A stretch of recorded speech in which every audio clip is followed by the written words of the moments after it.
Hello guys, welcome back to my YouTube channel T-Spot. In this video, I just watched my favorite episode of Outlander Season 7. Episode 5, titled Singapore, was the best of the best.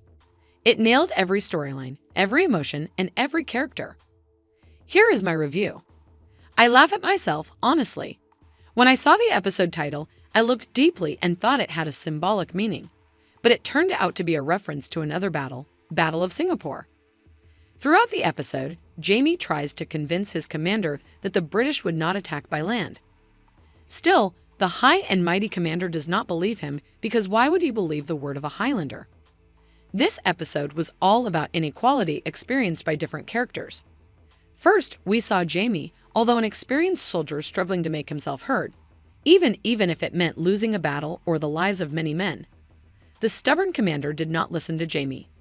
And in the end, Jamie was right. The British did attack, as Jamie said, and they had to evacuate the fort. As I said, different forms of inequality displayed themselves for varying characters. Claire, once again, suffered at the hands of misogynists. The army doctor did not show her any respect, did not listen to her, and did not even think she knew anything. Thankfully, Denzel Hunter was there as someone more open to the idea of a woman doctor.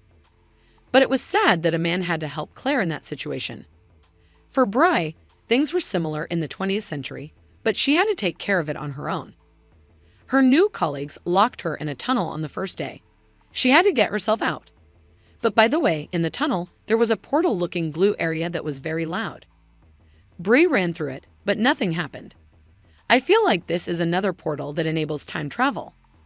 But why didn't Bree say anything about it to Roger? I don't know. We will learn more about it in the following episodes for sure.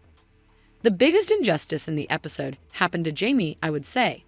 He was punished in school for speaking Gaelic, a language he was not supposed to use in school. How can a parent explain that to their children? How can you say that you cannot speak your language sometimes? It was hard to watch that scene. I also want to talk about other characters, of course. What happened to William and the hunters on the road was quite surprising. I did feel like the man they saw on the road was a little too welcoming, but I thought it was some 18th century hospitality. I didn't think I would see 18th century serial killers. Apparently, this family lures strangers into the house and kills them when they are asleep. Then what? I don't even want to think about it. I just finished watching Hannah Bull, so I don't need to dive into this. Well, thank God William was there, right? Committing his first act of killing. Besides that, does he like Rachel? I think he does, but does Rachel like him back? When they said farewell, Denzel understood that something was going on, but Rachel also seemed interested in young Ian. Is she just friendly, or am I getting the wrong signals here? To be 100% honest with you, I just want young Ian to be happy. The boy suffered enough. I am biased, probably because young Ian has been in the story far longer than William. Just this episode, we learned that he actually has a son. When he thought he couldn't have any children and that something was wrong with him, he found out about his son, who he named Ian James. Ian won't be able to father the child because he has another father, but it was still nice to know that young Ian can have a child and form a family of his own one day. Let's also talk about the Nucle V. In a previous video, I talked about this in detail. I said he could be Buck McKenzie, who might have traveled from the past into the 20th century. It looks like I was right. Roger finally understood that someone was outside their house because he saw some trash that did not belong to the family. And someone also was watching the house, although they didn't show who he was.